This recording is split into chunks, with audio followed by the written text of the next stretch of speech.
Ipinapaliwanag ng ating bida sa kanyang ama na maaaring ito na ang huling pagkakataon na magkasama sila.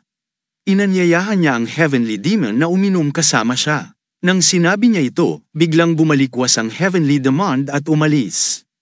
Ang lugar ay tila naging isang awkward para sa bagong kusinero at sa tagapayo. Sinabi ng ating bida kay Young na bagaman matigas ang kanyang ama, tunay na nagmamalasakit ito sa kanya. Ngunit hindi maintindihan ni Mayong, ang kanyang kapatid, ang sinasabi ng ating bida. Sinabi niya na hindi naman mukhang may pakialam ang kanilang ama. Hindi malaman ni Mugok kung ano ang sasabihin sa lalaki. Naramdaman niyang siya'y napahiya. Sa susunod na eksena, makikita natin ang isang lalaki sa bahay ni Mugok. Ang lalaking nakadilaw na kasuutan ay nagsabi sa ating bida na siya ay isang espesyal na opisyal ng investigasyon. Nagpakilala siya bilang C.O. Darien. Sinabi niya kay Mugok na siya ay mula sa Nirvana Pavilion. Nagulat ang ating bida na makita ang lalaki. Hindi niya maintindihan kung bakit siya pinuntahan nito. Ibinunyag niya kay Darien na hiniling niya sa tagapayo na ipadala sa kanya ang magandang babaeng dati mula sa Nirvana Pavilion. Sinabi ni Darien sa ating bida na mukhang siya ang hinihintay na babaeng yun. Naiinis si Mugok nang marinig ito. Kinuha niya ang kanyang espada at umalis. Sinabi niya kay Darien na kailangan na nilang magtungo sa trabaho. Nagulat si Darien at tinanong ang ating bida kung aalis na ba agad sila. Habang naglalakad, sinabi ng ating bida na nais niyang malaman kung anong klaseng tao ang commander ng hukbo ng mga demonyo. Ibinunyag ni Darien kay Mugok na ang pinuno ng hukbo ng mga demonyo ay si Chang Yong. Sinabi niya na si Chang Yong ay nakababatang kapatid ni Gokyung pa, na kilala rin bilang ang Blood Heaven Sword Demon. Naging commander si Chang Yong ng hukbo ng mga demonyo ng walaong taon matapos magtagumpay sa mga mapanganib na misyon.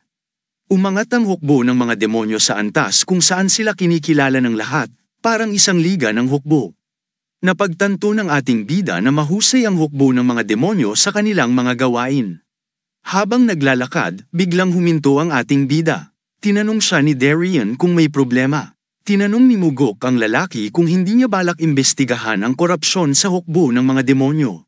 Sinabi ni Darien na plano niyang gawin ang investigasyon. Sinabi ng ating bida na tila walang sigla o interes si Darien sa kanyang galaw at salita.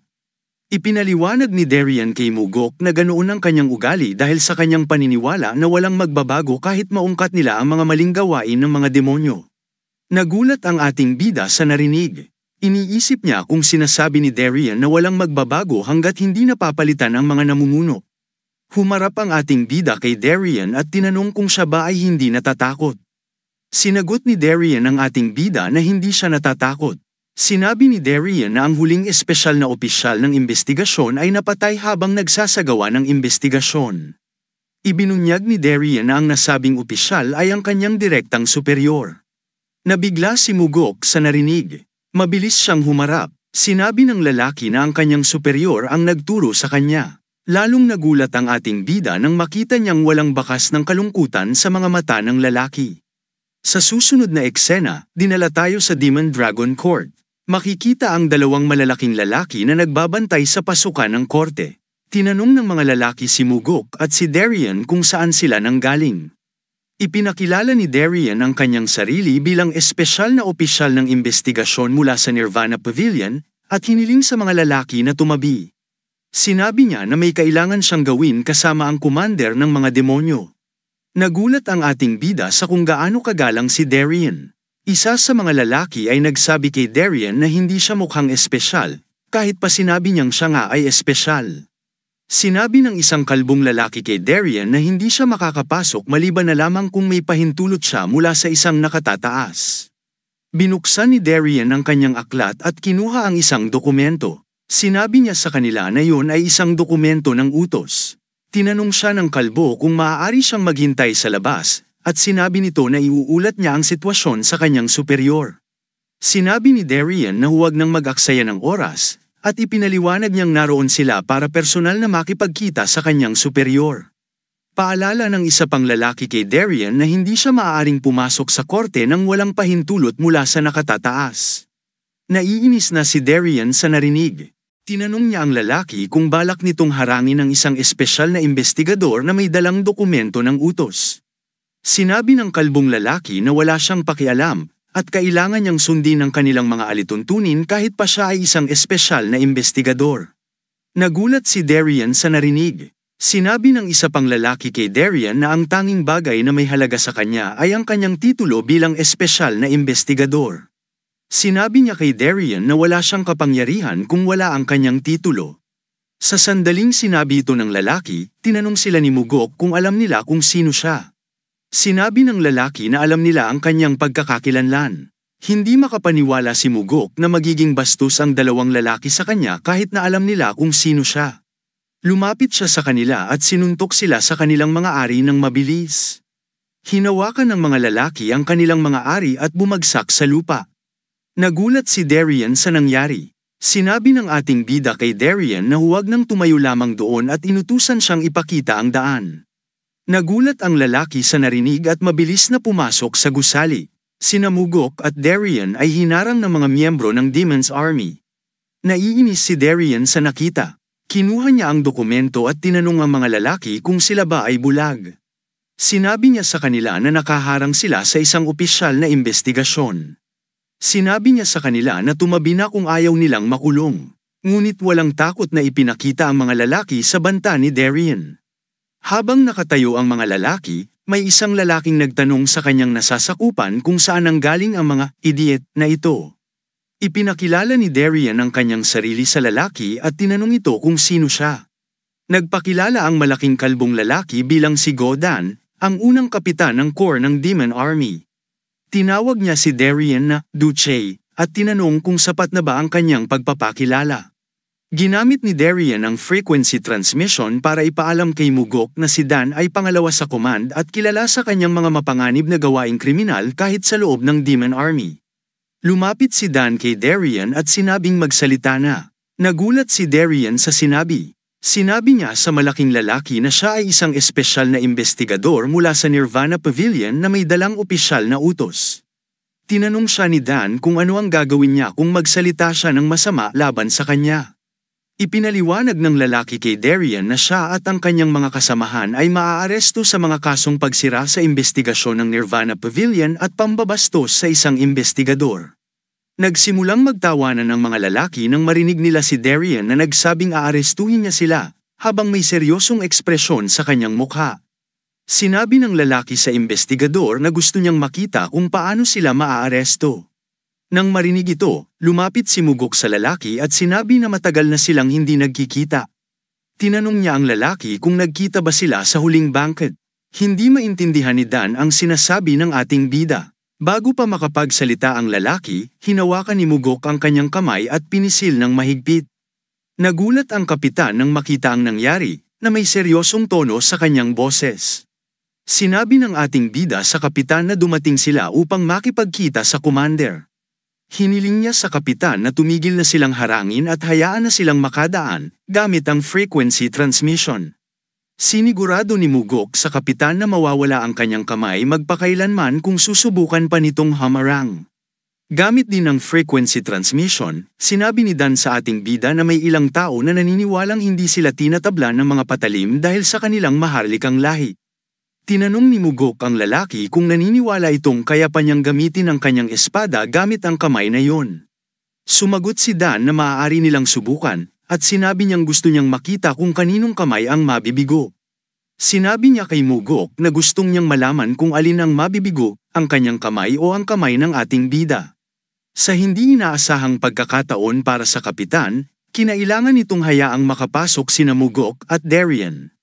Habang naglalakad sila, sinabi ni Mugok kay Dan na susunod na pagkakataon, bibilhan niya ito ng inumin.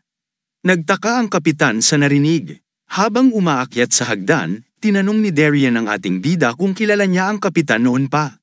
Sinabi ng ating bida na ngayon pa lang niya nakita ang lalaki. Tinanong ni Darian si Mugok kung bakit huminto si Dan para sa kanya. Ibinunyag ng ating bida na sinadya niyang baliin ang kamay ni Dan nung hinawakan niya ito, kaya't kailangan niyang kumain gamit ang isang kamay sa loob ng ilang panahon.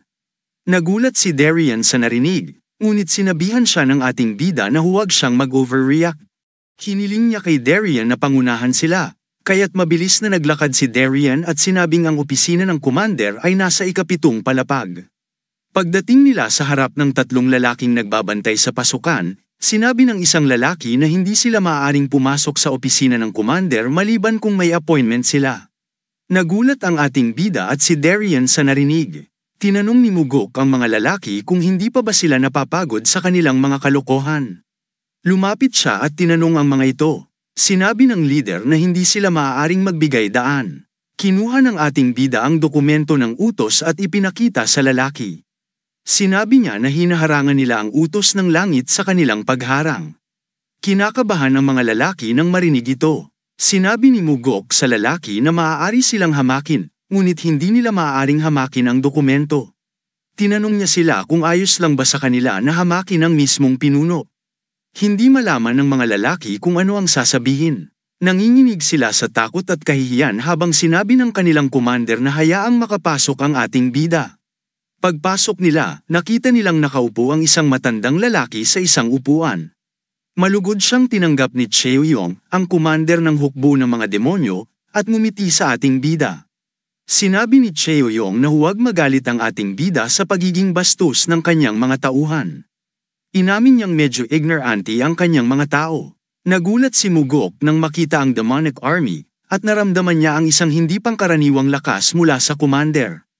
Ang enerhiyang inilalabas ng commander ay nagpatakot kay Darian. Tinanong ni Mugok si Chaoyong na ipagbili sa kanyang mga tauhan na magbasa ng libro kung may oras sila para makipag-away. Sinabi ni Chaoyong na matapang ang kanyang mga tauhan. Ipinaliwanag ng ating bida na ito'y isang lumang kasabihan. Sinabi niyang sa kasalukuyang panahon, ang mga may kaalaman ay ang mga tunay na matapang. Ito ay dahil hindi lamang sila magaling sa paggawa ng mga estratehiya, kundi nalalaman din nila kung ano ang dapat gawin. Ngumiti si Chaoyong nang marinig ito, at sinabi niyang nahuhuli na siya sa panahon dahil sa kanyang katandaan. Nagulat si Mugok na nanatiling kalmado ang matanda kahit pa sinubukan niyang insultuhan ito. Tinanong ni Chaoyong ang ating bida kung bakit siya ang itinalaga sa investigasyon. Ibinunyag ni Mugok na siya ang binigyan ng trabaho dahil sinusubukan ng kanyang ama na parusahan siya. Nagulat si Chaoyong sa narinig. Ibinunyag ng ating bida na gumawa siya ng maliit na misyon habang nangangaso sila, kaya tumawa si Chaoyong. Nang marinig ito, alam ni Mugok na si Chaoyong at ang kanyang mga tauhan ay nag-isip ng mabuti upang malaman kung bakit siya ipinadala bilang isang espesyal na opisyal ng investigasyon. Tinanong ni Chaoyong ang ating bida kung bakit nagsimula na naman ang Nirvana Pavilion ng isa pang investigasyon. Itinanong niya kung may nagpadala na naman ng liham na walang lagda tulad ng nakaraan. Sinabi ni Darian sa matanda na hindi nila maaaring ibunyag ang impormasyong yun. Ngunit agad namang sinabi ni Mugok sa commander na tama ang kanyang hinala. Nagulat si Darian nang ibinahagi ng ating bida ang impormasyon sa matanda. Sinabi ni Chaoyong kay Mugok na inaasahan na niyang mangyayari ang ganitong bagay. Ipinaliwanag niya kay Mugok na madalas siyang makatanggap ng iba't ibang paratang dahil siya ang pinuno ng hukbo ng mga demonyo na binubuo ng mga ignorante at magaspang na tao. Sinabi niya kay Mugok na nakakapagod ang ganitong sitwasyon. Siniguro ni Mugok sa matanda na tatapusin nila agad ang kanilang investigasyon. Hiniling niya kay Chaoyong na maging mapagpasensya kung magdudulot man ng abala ang kanilang investigasyon. Tumawa ang matanda nang marinig ito at sinabi niya kay Mugok na wala siyang pakialam dahil malakas ang kanilang samahan. Sinabi ni Mugok sa matanda na kilalang-kilala na sinusuportahan ng Bloodhaven Sword Demon ang kanyang kapatid, na may ngiti sa kanyang mukha. Sinabi ni Chaoyong kay Mugok na magkaibang tao sila ng kanyang kapatid. Siniguro niya kay Mugok na sinusuportahan niya ang kanyang kapatid na may maliwanag na ngiti sa kanyang mukha. Nagpasalamat ang ating bida sa matanda at sinabi na nakakapagpagaan ng pakiramdam ang kanyang mga sinabi. Sinabi ni Mugok na kakailanganin niya ang kooperasyon ng matanda sa mga susunod na araw. Sinabi ni Chaoyong kay Mugok na umaasa rin siya sa kanya, at sinigurado niya kay Mugok na ihahanda niya ang lugar na matutuluyan niya pagkatapos umalis sa opisina. Nang sinabi ito, tumalikod si Mugok at si Darian, at nagdesisyon na umalis. Bago pa man makalabas ng opisina, sinabi ni Chaoyong kay Mugok na nag-aalala siya para sa kanya, na may malamig na tingin sa kanyang mga mata. Tinanong ni Mugok ang commander kung tinutukoy ba niya ang insidente kung saan napatay ang dating espesyal na opisyal ng investigasyon. Na may ngiti sa kanyang mukha, sinabi ni Cheoyong kay Mugok na hindi yun ang tinutukoy niya.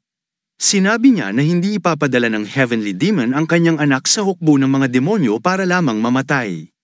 Ipinaliwanag niya kay Mugok na nag-aalala lamang siya. Nagpasalamat ang ating bida sa commander para sa kanyang pag-aalala at nagpatuloy sa paglakad palabas ng opisina.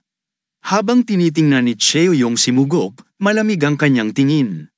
Napansin ni Darian ang kakaiba kay Mugok dahil nakita niyang nakangiti ito. Naunawaan ng ating bida kung bakit siya ipinadala ng kanyang ama dito. Napagtanto niya na alinman sa kanila ni Cheoyong ay kailangang mamatay. Lumipat ang eksena at nakita natin si Miyang na nakatayo sa tabi ng Heavenly Demon habang iniinspeksyon ang kanyang espada. Sinabi ng tagapayo sa Heavenly Demon na ang isyu ay hindi maliit. Sinabi niya na dapat siya na ang humawak sa kaso sa halip na si Mugok. Ibinunyag ng Heavenly Demon sa kanyang tagapayo na sinabi ni Mugok na nawala na ang hukbo ng mga demonyo sa kanilang tunay na landas. Nagulat si Miyang sa narinig. Hindi niya maintindihan kung bakit ipapadala ng Heavenly Demon si Mugok sa isang mapanganib na misyon para lamang sa ganitong dahilan. Tinanong niya ang kanyang Panginoon kung bakit ibinigay ang misyon sa ating bida.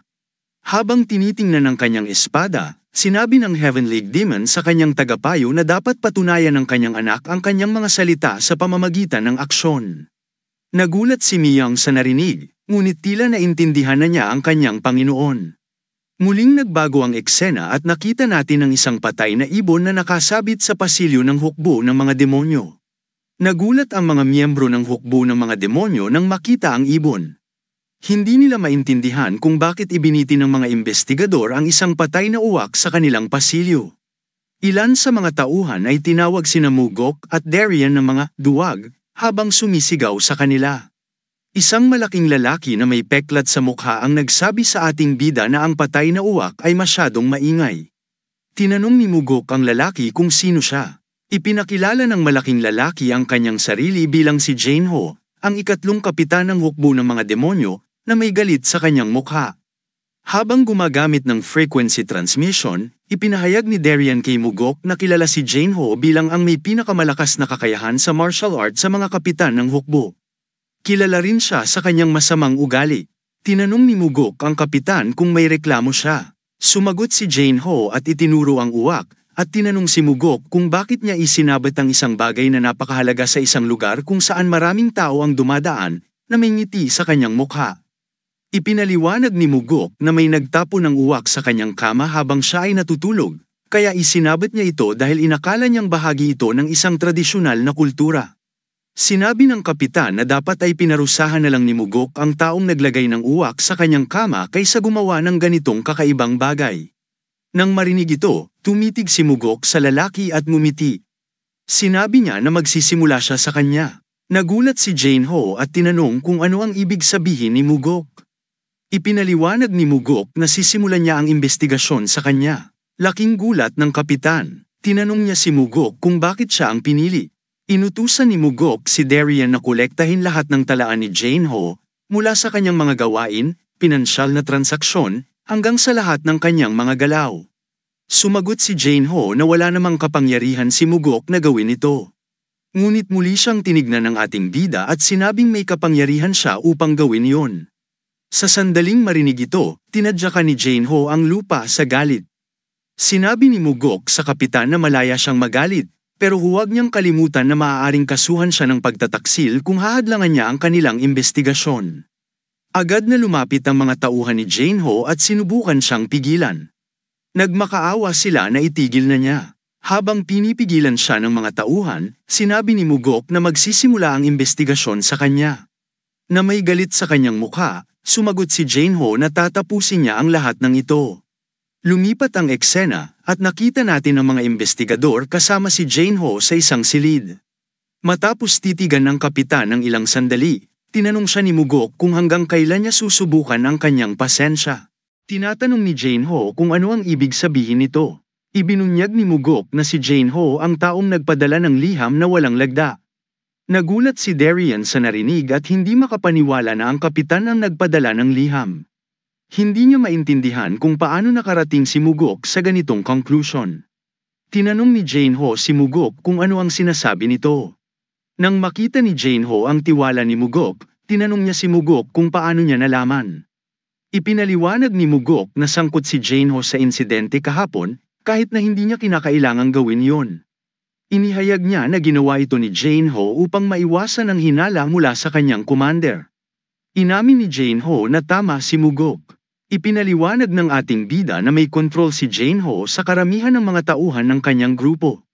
Napansin ito ni Mugok dahil walang sino man sa mga tauhan ni Jane Ho ang tumawa o nagmura sa kanya. Nang makita ang patay na uwak, nagulat si Jane Ho.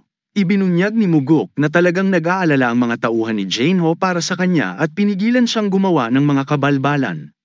Alam ni Mugok na ang isang taong nagpapatakbo ng isang grupo sa ganitong kakaibang paraan ay malamang na mahihirapan na baliwalain ang anumang katiwalian sa organisasyong kinabibilangan niya. Hindi makapagsalita si Jane Ho nang marinig ang deduksyon ni Mugok. Napansin ng ating bida ang lahat ng mga bagay na ito dahil sa isa pang dahilan. Nang ipakilala ni Darian si Jane Ho gamit ang frequency transmission, naalala ni Mugok ang isang pangyayari mula sa kanyang nakaraang buhay, ang insidente kung saan namatay ang pinakamalakas na kapitan ng hukbo ng mga demonyo. Nadiskubre ni Mugok na pinatay si Jane Ho dahil sa pagsulat ng anonymous na liham upang maresolba ang mga isyu ng hukbo ng demonyo. Inamin ni Jane Ho kay Mugok na hindi siya sigurado kung magiging epektibo ang liham kaya hindi niya naisulat ang eksaktong mga detalye. Hindi rin inaasahan ng kapitan na ipadadala ang pangalawang batang Panginoon para sa investigasyon. Tinanong ni Mugok ang kapitan kung ano ang iniisip nito ngayong narito na siya. Humingi ng paumanhin si Jane Ho at inamin na inakala niyang tapos na sila. Nakangiti si Mugok nang sinabi ito at tinanong si Darian kung karaniwan bang maging sobrang tapat ng mga kabataan.